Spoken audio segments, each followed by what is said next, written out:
In 1991, Ukraine gained its independence when the Soviet Union collapsed into 15 countries. Now, due to the location they were stored, Ukraine inherited some of the nuclear arsenals of the Soviet Union and instantly became the country that had the third largest number of nuclear weapons on the planet. There are two things that are needed for an effective nuclear system. Firstly, the nuclear bomb, and secondly, the delivery mechanism. Ukraine had both. They had 2,000 strategic nuclear weapons, 3,000 tactical nuclear bombs, 176 intercontinental ballistic missiles with a range to strike anywhere on Earth. Apart from that, they had 1,000 air-launched cruise missiles that could be fired from a fleet of around 45 bombers, which had intercontinental range, and at least 80 medium-range bombers. Generally, it is very difficult for a country to acquire nuclear weapons. For example, Iran had to struggle for years and got sanctioned and isolated for trying to make nuclear bombs. India had to work in secrecy at night so as not to be seen by US satellites while testing the bomb and still got sanctioned. Pakistan had to go through a lot of economic trouble with their president famously saying, "We will eat grass, but we'll make the bomb." North Korea had to smuggle nuclear tech from Pakistan and live under isolation and still doesn't have a long-range delivery mechanism. And Iraq even got themselves flattened for the weapons of mass destruction they didn't even have. So, a country generally has to go through immense hardships to make a nuclear bomb, but Ukraine had to do nothing. She was born with a nuclear spoon in her mouth. And just like a rich, spoiled brat who doesn't realize the value of money, Ukraine did not realize the value of what she had. Instead, Ukraine was rejoicing in the suddenly found fame. All countries had suddenly started approaching Ukraine trying to be friendly, falling over each other to offer various deals, and for a moment, Ukraine felt like she had become the most popular kid in the school.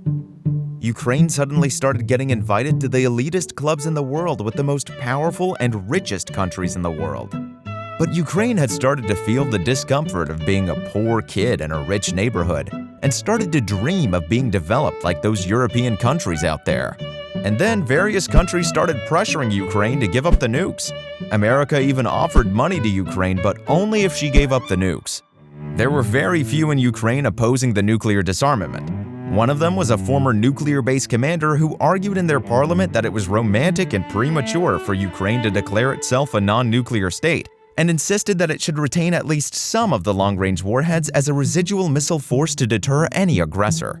The only thing Ukraine lacked was the launch codes for launching these missiles. Thus, the control still remained in Moscow, but Ukraine was capable of reverse engineering the launch control system without much effort, and they clearly had the skills to handle nuclear stuff safely. This was a time when there were strong public opinions against nukes, especially after the Chernobyl accident, and there were legitimate concerns that a newly born country may not have the capability to keep these weapons in control, and they may fall in the wrong hands. So in 1994, Ukraine decided to give up nukes in exchange for the US, UK, and Russia guaranteeing the country's security in what is now known as the Budapest memorandum. Ukraine was having some second thoughts at the last moment, but the US president personally visited and assured Ukraine, and thus they signed it along with Kazakhstan and Belarus, who had also given up their nukes. This accord promised that none of the nations would use force or threats against these countries, and everyone would respect their sovereignty and existing borders. The agreement also vowed that if aggression took place, the signatories would seek immediate action from the United Nations Security Council to aid Ukraine. Then, Ukraine started shipping its nuclear arsenal to Russia, where they dismantled it and the uranium was diluted and sold to America to be used in nuclear power plants. By 1996, Ukraine had given up all of its nukes and bomber aircraft to Russia. In exchange, Russia cleared Ukraine's $2.5 billion gas debt, and America gave Ukraine the promised $300 million. After this, international attention and respect Ukraine enjoyed started diminishing. Soon, Ukraine became just another small country on the map, and over time, they lost their true independence, with each of their governments having to work under the pressure of either Russia or the United States. In 2013, Belarus accused the United States of violating the memorandum after US sanctions were imposed on them for conducting a rigged election, as one of the promises of the memorandum was that no economic threats will be used against these countries. The United States retorted that the memorandum is just a political commitment and not a legally binding agreement, and they did not violate it because the sanctions were against the government and not the population.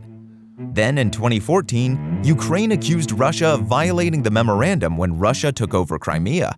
Russia basically replied, "You are not the real Ukraine with whom we had signed this deal. You are someone else impersonating Ukraine." And in 2022, Russia fully invaded Ukraine. The biggest tragedy of this story is that now many more countries will try to build nuclear capability, and all international agreements will now be seen with suspicion, especially considering this story really begins with the Non-Proliferation Treaty in 1968, when all the nuclear countries of that time came together and said, nuclear bombs are too dangerous, so no one should have such powers, except us of course, and made it illegal for any country to make nuclear bombs or help other countries go nuclear.